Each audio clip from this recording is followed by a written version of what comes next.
বন্ধুরা, nice to meet you. My name is Dilbechara. তো আমরা দেখছেন দিলবেচারা ব্লগ। তো বন্ধুরা, আজ আমি আপনাদেরকে নিয়ে যাবো ওএনজিসি। আর আমরা ওএনজিসি কেন যাবো সেটা জানার জন্য আজকে ভিডিওটা পুরোটা দেখুন, আশা করছি আমাদের ভালো লাগবে। আমি বাঙালি সাইকেল নিয়ে বেরিয়ে পড়েছি ওএনজিসি যাওয়ার উদ্দেশ্যে। আমি যত তাড়াতাড়ি সম্ভব ওএনজিসি পৌঁছে যাওয়ার চেষ্টা করব। তো আপনাদের সঙ্গে দেখা হচ্ছে মেন রোডে উঠে। মঞ্জুরের ভয়ঙ্কর জাম কাটিয়ে আমি আছি মতিঝিলের দিকে। আমার সাইকেল এখন হু হু করে ছুটছে। রাস্তাটা খুবই পরিষ্কার আর বিরাট চওড়া রাস্তা, তাই আশা করছি আজকে ভিডিওটা আপনাদের খুব ভালো লাগবে। আমি এখন সম্পূর্ণ মুক্ত হাতে সাইকেল চালাতে পারি, কারণ আমি এখন উঠে পড়েছি হাই রোডে। আর আশা করছি রাস্তাটা এতটা চওড়া আপনারা দেখেই বুঝতে পারছেন। এই রাস্তায় সাইকেল চালাবার বা গাড়ি চালাবার মজাই আলাদা। আর আমি এখন ওএনজিসি থেকে প্রায় 2 থেকে 3 মিনিটে হয়তো দূরত্বে আছি। জোরে সাইকেল চালাতে আশা করছি তাদের পৌঁছে যাবো। তো দেখা হচ্ছে ওএনজিসি গিয়ে। ওএনজিসি থেকে লালমাটির রাস্তায় ঢুকে পড়েছি আমরা। এর ভেতরে লালমাটির রাস্তাতে সোজা গেলেই ওএনজিসি। খালি ধুধু প্রান্তরা লালমাটির রাস্তা।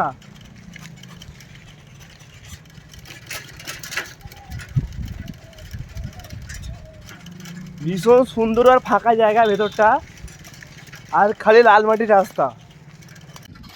আপনাদের ওখানে লালমাটি রাস্তা আছে কি না অবশ্যই কমেন্টে জানাবেন। কিন্তু আমি বলে রাখি, আমাদের গ্রামে একমাত্র লালমাটির রাস্তা এই ওএনজিসিতেই আছে। তাই এই রাস্তায় দেখে আমার মনে একটাই গান আসছে, সেটা হলো লাল পাহাড়ির দেশে যা, রাঙা মাটির দেশে যা, একেবারে মানাইছে না রে, একেবারে মানাইছে না রে। যদি আমার এই গানটা ভালো লেগে থাকে তাহলে অবশ্যই কমেন্টে জানাবে কিন্তু। আর এটাও জানাবেন আমাদের এখানকার পরিবেশ কেমন লাগছে আপনাদের, আর রাস্তাটা কতটা ভালো লাগছে সেটাও অবশ্যই কমেন্টে জানাবেন আপনারা। আমি ওএনজিসির মধ্যে ঢুকে পড়েছি। এর ভেতর দিকে যত যাবো তত খালি লালমাটির রাস্তা। আর ওএনজিসির মধ্যে যেটা আছে সেটা হচ্ছে এই যে দেখতে পাচ্ছেন খালি বড় বড় কারখানা। এইখানে কারখানা, লাইন দিয়ে কারখানা।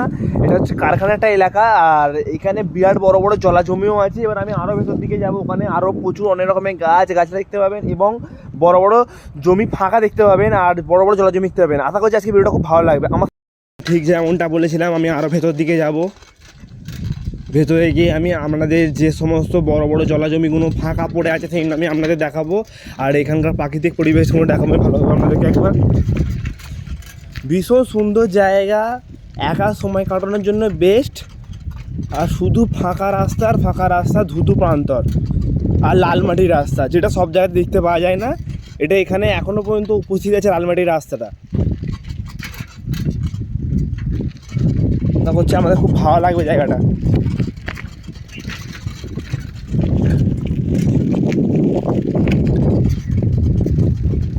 প্রচুর হাওয়া চালাচ্ছে। এখন অনেকটাই ওএনজিসির ভেতরে পৌঁছে গেছি। এরপর আর কারখানাও নেই, এবার শুধু জলা আছে, বড় বড় জলা জমি ফাঁকা পড়ে আছে এবং আছে শুধু লালমাটির রাস্তায় যা। আর কিছুটা সামনে গিয়ে রাস্তাটা শেষ হয়ে যাবে। আশা করছি আমরা দেখতেই পাচ্ছেন এখানটা ভীষণ সুন্দর জায়গা। আর আমি আপনাদেরকে চারিদিকটা পুরো একবার ঘুরে দেখাবার চেষ্টা করবো, যাতে আপনারাও আসেন এই জায়গাটা উপভোগ করতে পারেন। কারণ জায়গাটা পুরোপুরি ফাঁকা জায়গা, এখানে কেউই সেরকম আসে না। আর দেখতেই পাচ্ছি আশা করছি। আর সামনে জলাজমিটা আমি আপনাদের দেখাবো একবার। এটা হচ্ছে এই জায়গাটা।